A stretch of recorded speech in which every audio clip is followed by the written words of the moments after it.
말씀 보겠습니다. 하나님 말씀은 구약성경 출애굽기 7장 20절에서 25절 말씀까지 보도록 하겠습니다. 출애굽기 7장 20절에서 25절 말씀, 제가 가지고 있는 성경책 구약 91페이지에 있습니다.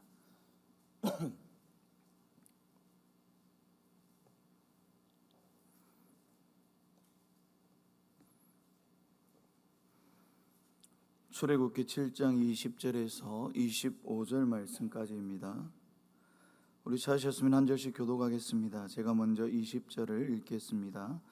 모세와 아론이 여호와께서 명령하신 대로 행하여 바로와 그의 신하의 목전에서 지팡이를 들어 나일강을 치니 그 물이 다 피로 변하고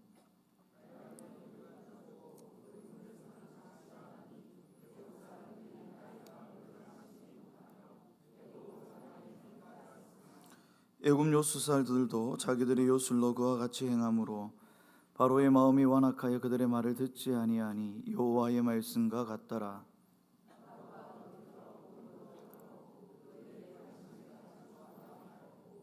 애굽 사람들은 나일 강물을 마실 수 없으므로 나일 강가를 두루 파서 마실 물을 구하였더라.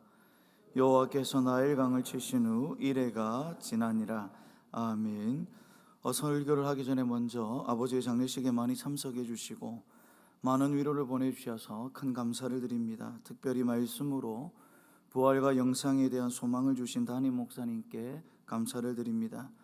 장례식을 치르면서 한 사람의 인생이 장례식에서 분명히 평가된다는 것을 다시 한번 깨닫게 되었습니다.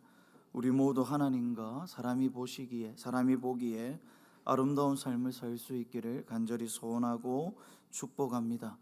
장례식에 함께 해주셔서 다시 한번 감사를 드립니다.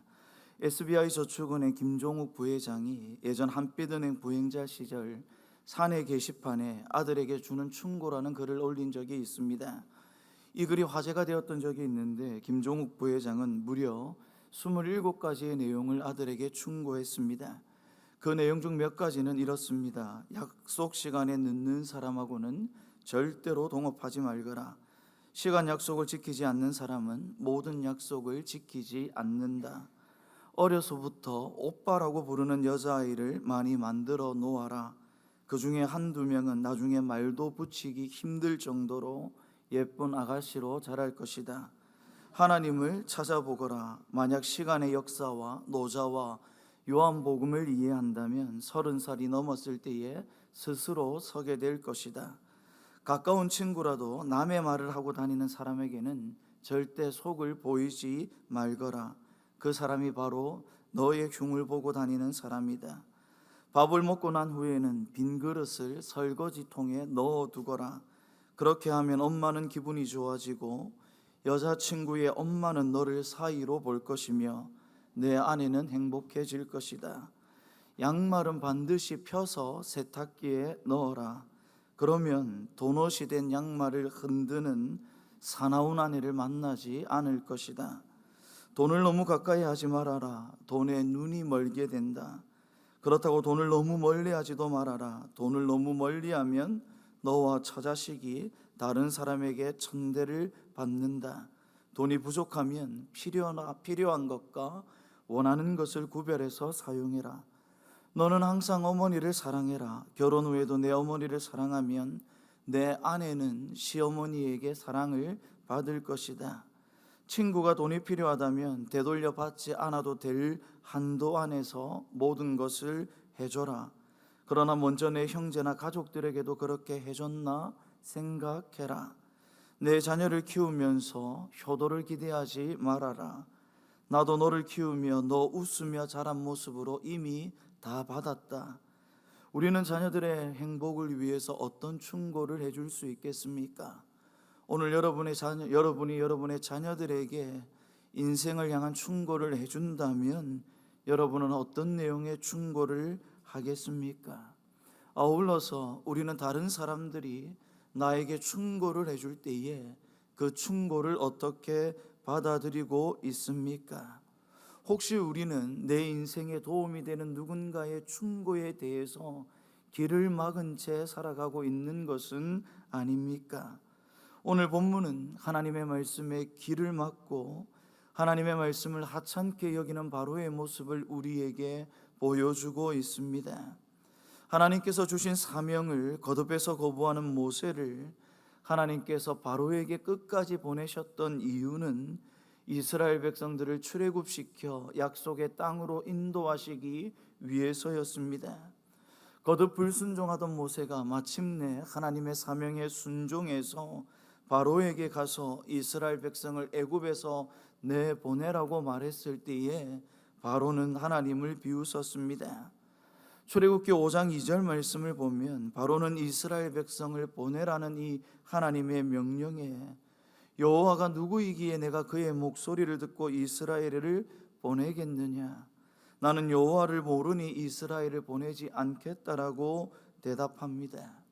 출애굽기 5장 2절 말씀의 내용은 어떤 뜻이냐면 하나님 따위가 뭔데 나에게 이래라 저래라 명령하는 것이냐, 이런 의미를 담고 있는 것입니다. 바로는 완전히 하나님을 무시했고 하나님의 말씀을 하찮게 여겼습니다. 지극히 존귀하신 하나님께서 이방 땅의 버러지 같은 왕에게 모욕을 당하신 것입니다.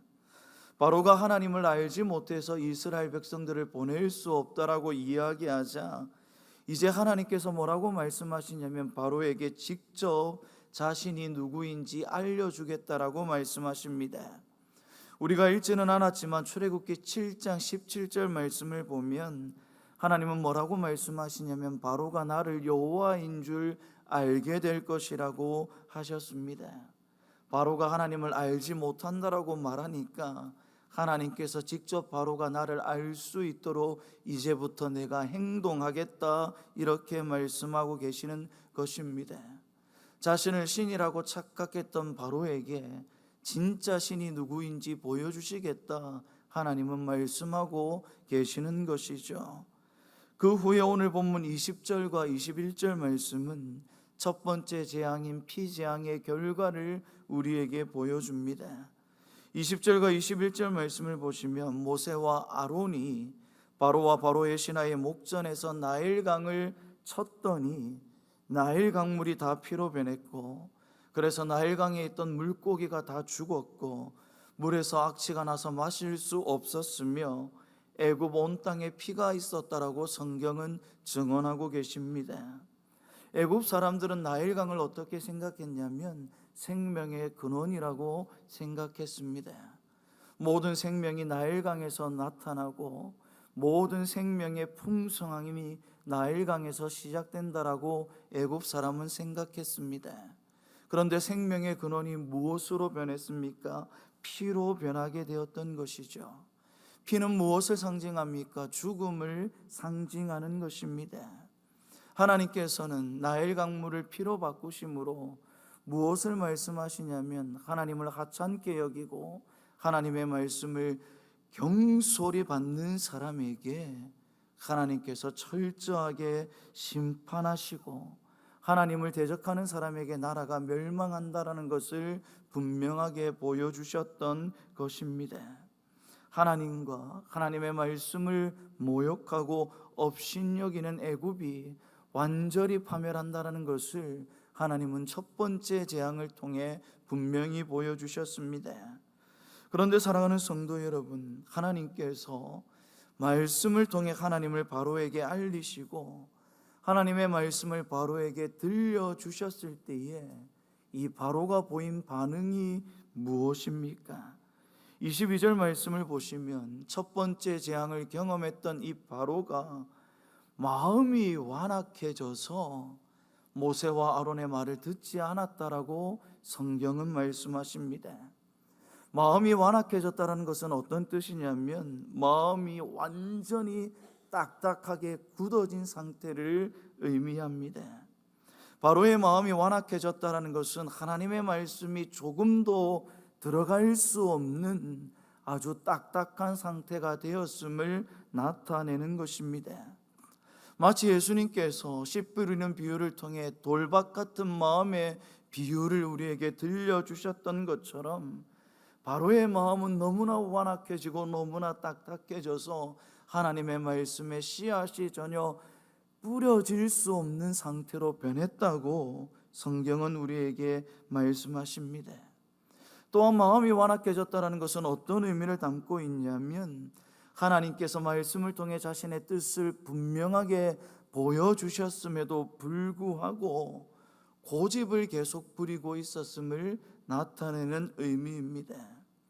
하나님의 말씀을 들었습니다. 하나님께서 명확하게 말씀을 보여주셨습니다. 그럼에도 불구하고 바로는 고집을 부리면서 삶의 태도를 전혀 바꾸지 않았습니다.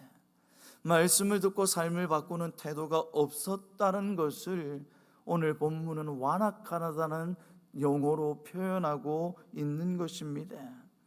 계속해서 23절 말씀을 보시면 피재앙을 보고 바로가 궁으로 들어갔다라고 말씀하는데, 그 뒤에 말씀이 참으로 충격적인 것입니다. 일어난 일에 관심을 가지지 않았다라고 성경은 말씀합니다. 관심을 가지지 않았다는 것은 어떤 뜻이냐면, 말씀을 통해 일어난 일들을 무시했다는 뜻입니다. 또한 관심을 가지지 않았다는 것은 말씀을 통해 일어난 이 일에 대해서 일어난 일에 대해 깨달으려는 마음이 없었다는 것이고, 하나님의 말씀을 의도적으로 무시하고 거부했다는 것을 오늘 본문은 관심을 가지지 않았다는 단어로 표현하고 있습니다. 하나님의 말씀이 들릴 때에 그 말씀에 관심이 없고, 하나님의 말씀이 들릴 때에 그 말씀에 대해서 마음이 완악해져서 도무지 말씀이 신길 수 없는 밭이 되면, 오늘 성경은 우리에게 말씀하시기를 멸망한다라고 분명히 경고하고 있습니다. 말씀이 선포될 때에 마음이 완악해져서 말씀을 가볍게 들리고 말씀을 가볍게 듣고 말씀을 흘려 듣는 것은 인간의 가장 어리석은 행동이라고 오늘 말씀은 우리에게 권면하고 계시는 것이죠. 사랑하는 성도 여러분, 누가 어리석은 사람입니까? 말씀을 듣고도 여전히 자기 고집대로 살겠다고 고집을 계속 부리고, 들은 말씀을 고의로 잊고 말씀에 관심을 가지지 않는 사람이 세상에서 가장 어리석은 사람인 것입니다. 완악한 마음으로 말씀 듣기를 거부하고, 들은 말씀에 주의를 기울이지 않고, 말씀이 놀라운 결과를 일으켰음에도 불구하고 그 일어난 결과를 고의로 무시하는 사람이 오늘 성경은 우리에게 말씀하시기를 가장 어리석은 사람이라고 말씀하고 계시는 것이죠. 노아 시대의 사람들을 한번 생각해 보십시오. 노아 시대의 사람은 하나님께서 노아를 통해 반드시 홍수로 심판하신다라고 분명하게 경고하셨습니다. 그런데 노아 시대의 사람들은 어땠습니까? 먹고 마시고 시집가고 장가가는 데만 모든 관심을 두었다라고 성경이 증언하시죠. 말씀을 들었음에도 불구하고 그 말씀을 고의적으로 무시했을 때에 어떤 일이 일어났습니까? 홍수로 인해 모든 숨을 쉬는 생명들이 죽었다라고 성경은 말씀하시죠.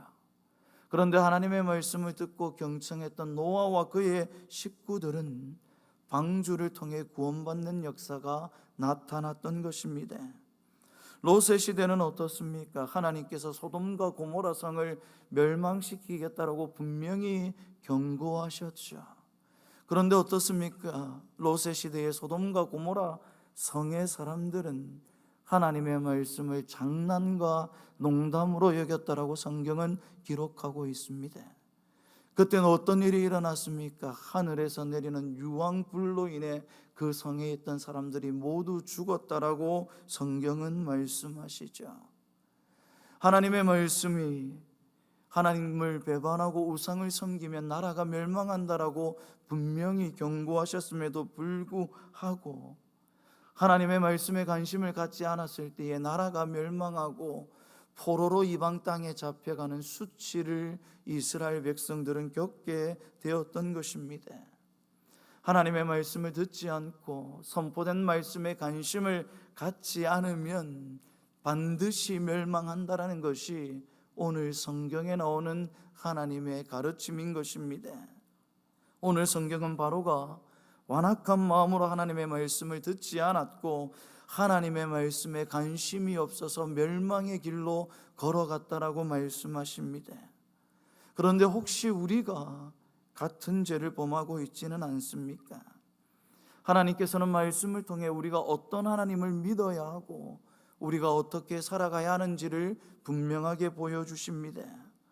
이것을 웨스트민스터 신앙고백서는 뭐라고 이야기하냐면 성경이 우리 신앙과 생활에 있어서 유일한 규범이라고 말씀하십니다. 그러므로 성경을 읽고 성경을 해석하여 선포하는 말씀을 들으면 우리는 어떤 하나님을 믿어야 하고 우리의 삶에서 어떻게 살아야 하는지를 명확하게 알 수가 있는 것입니다. 그런데 우리는 말씀을 들을 때도 바로와 같이 행동할 때가 너무나 많습니다. 말씀을 통해 하나님의 말씀을 들었음에도 하나님의 마음을 알게 되었음에도 불구하고 마음이 완악해져서 말씀을 못 들은 척, 이 말씀이 나와 상관이 없는 척, 이 말씀을 깨닫지 못한 척 할 때가 있는 것입니다. 말씀이 선포됨에도 불구하고 말씀을 고의로 무시하고 알게 된 말씀과 정반대로 행동할 때도 있습니다. 마치 요나가 니느웨로 가라는 하나님의 말씀을 듣고 니느웨의 정반대의 방향으로 간 것처럼 우리도 말씀을 듣고 하나님의 뜻을 알게 되었지만 하나님께서 원하시는 행동에 정반대로 행동할 때가 있는 것이죠. 예를 들어서 우리는 해가 지나도록 분을 품지 말라는 하나님의 말씀을 명확하게 알고 있습니다. 그런데 우리의 성정이 어떻습니까? 해가 지나기 전에 분노의 마음, 미움의 마음을 해결합니까? 솔직히 말하면 우리는 몇 년 동안, 아니 죽을 때까지 우리 안에 있는 누군가를 향한 분노의 마음을 해결하지 못할 때가 너무나 많이 있습니다. 그러다 보니 우리가 어떻습니까? 저 사람과는 절대 예배 시간에 같이 앉을 수 없고, 저 사람과는 절대 같은 셀에 있을 수 없고, 저 사람과는 절대 같은 전도회에 있을 수 없다라고 이야기하는 것이 우리의 마음일 때가 있는 것입니다.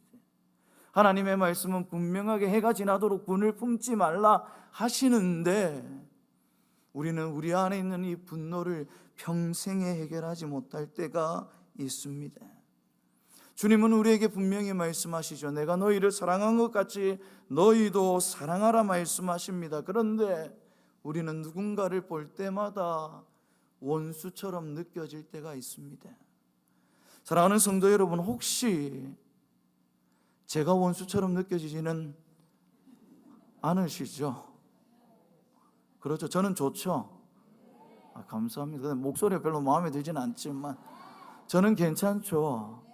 그런데 사랑하는 성도 여러분, 주께서 우리에게 내가 너희를 사랑한 것처럼 너희도 서로 사랑하라 하셨는데 우리는 사랑은 고사하고 누군가를 원수처럼 생각할 때가 있습니다. 주님은 우리에게 제자처럼 살라 하셨습니다. 십자가를 지고 살라고 말씀하셨죠. 그런데 우리는 어떻습니까? 고의로 우리가 성도인 것을 감출 때가 있습니다. 하나님이 보시기에 완악한 마음으로 하나님의 말씀에 귀를 닫고 우리의 마음을 닫는 것입니다. 마태복음 7장 말씀을 보면 말씀을 듣고 행하는 사람은 반석 위에 집을 지은 지혜로운 사람이고 말씀을 듣고 행하지 않는 사람은 모래 위에 집을 지은 어리석은 사람이라고 말씀하셨는데 주님이 보시기에 우리는 정말 어리석은 삶을 살 때가 많이 있는 것이죠.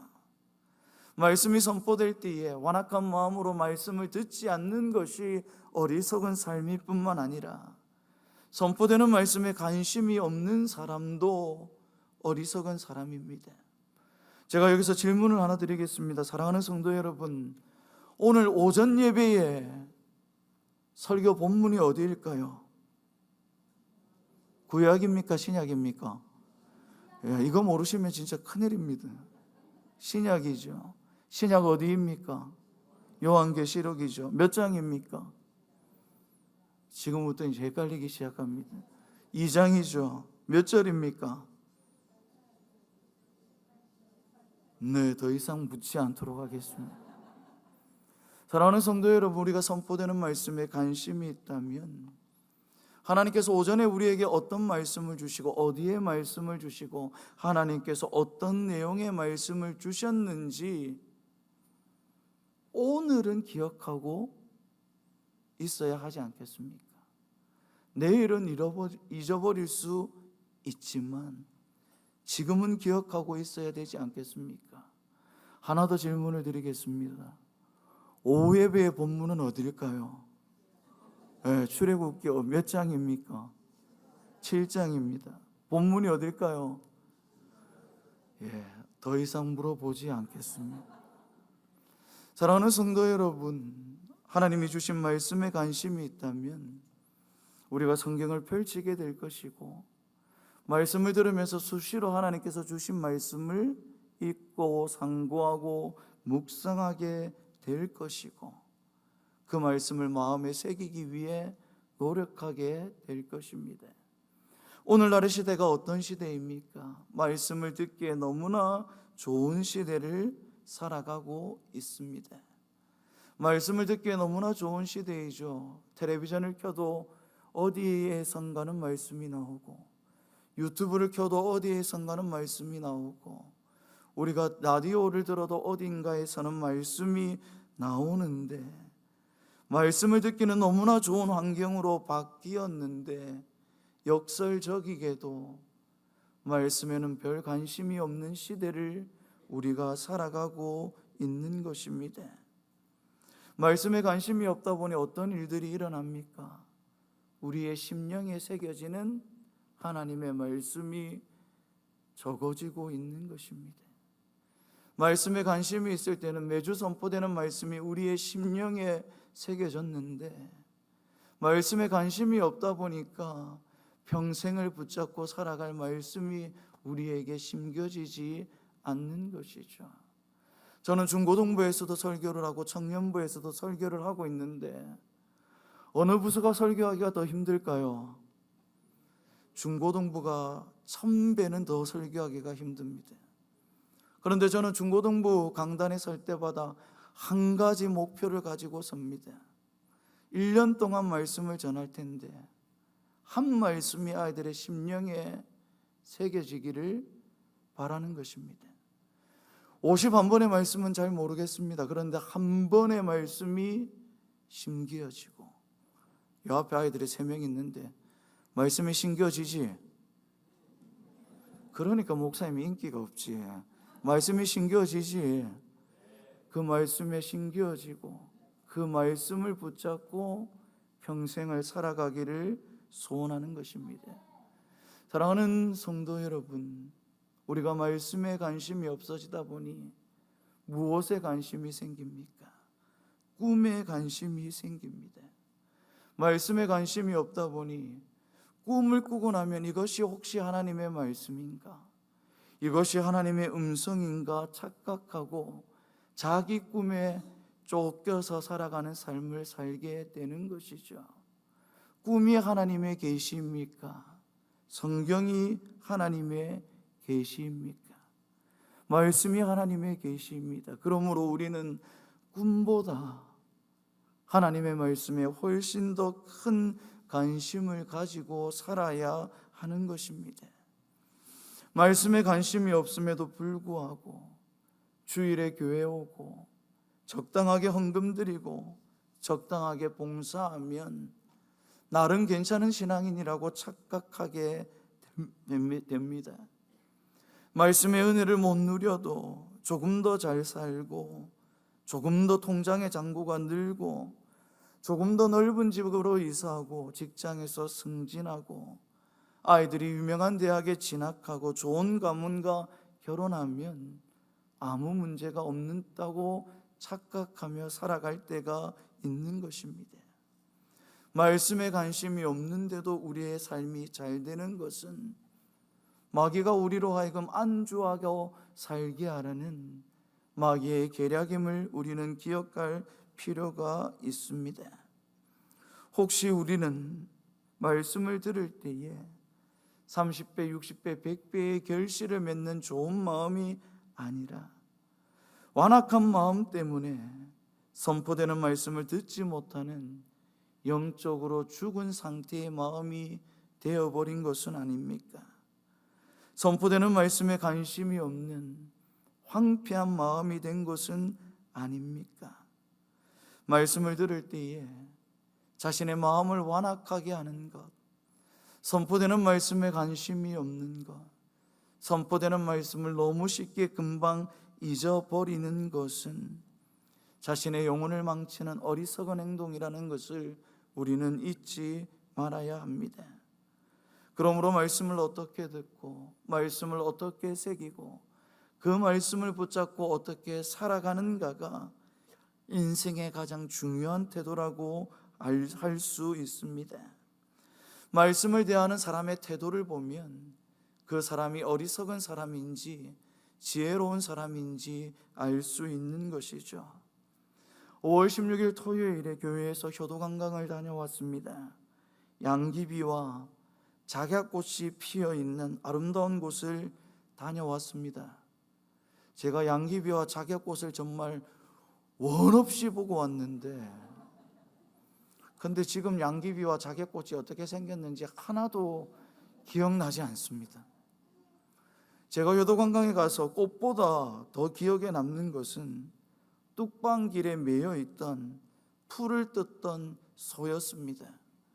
그 소가 얼마나 제 기억에 남았으면 소 이름도 기억합니다. 용암3호였거든요. 소 이름이 용암3호였는데 소가 제가 본 소 중에 가장 큰 소였습니다.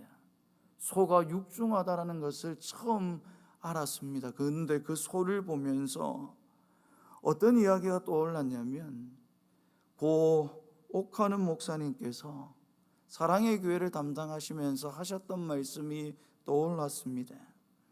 사랑의 교회를 섬기셨던 고 옥하는 목사님께서는 목사의 설교 시간이 목동이 아침에 소에게 풀을 먹이는 시간과 같다라고 하셨습니다. 목사가 설교를 선포하는 동안 성도들은 목사가 선포하는 말씀을 그냥 쉼없이 먹기 때문에 마치 소가 풀을 뜯는 시간과 비슷하다는 것입니다. 옥 목사님은 풀을 먹은 소가 되새김질하는 시간이 필요하듯이 성도들도 먹은 말씀을 되새김질하는 시간이 반드시 필요하다고 하셨습니다. 소가 되새김질을 통해 풀을 다시 꼭꼭 씹듯이 성도들도 들은 말씀을 다시 꼭 씹고 생각하고 묵상하고 하나님께서 왜 내게 이런 말씀을 주셨는지 생각하는 시간이 반드시 필요하다고 하셨습니다. 말씀을 되새김질하면서 기도하고 말씀을 되새김질하면서 암송하고 들었던 본문의 말씀을 다시 한번 되새김질하면서 들었던 말씀을 꺼내어 놓고 하나님 앞에 기도하는 시간이 필요하다고 하셨습니다. 이것이 무엇입니까?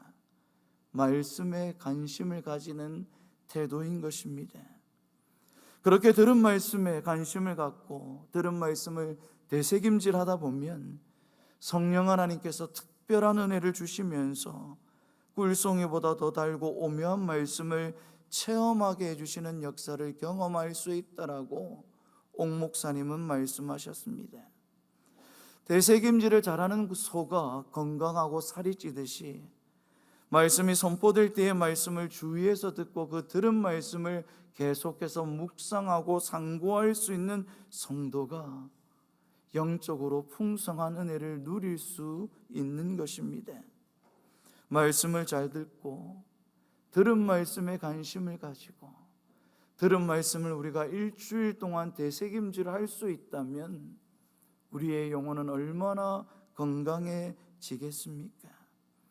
우리 교회는 말씀을 되새김질하기에 참 좋은 교회이지 않습니까? 주보를 보시면 주보에 말씀이 요약되어 기록되어 있습니다. 1분만 읽으시면 하나님께서 우리에게 어떤 말씀을 주시는지 우리는 알 수 있습니다. 셀에서 나눔 질문을 통해 다시 하나님의 말씀을 나눌 수 있으니 얼마나 좋은 교회입니까?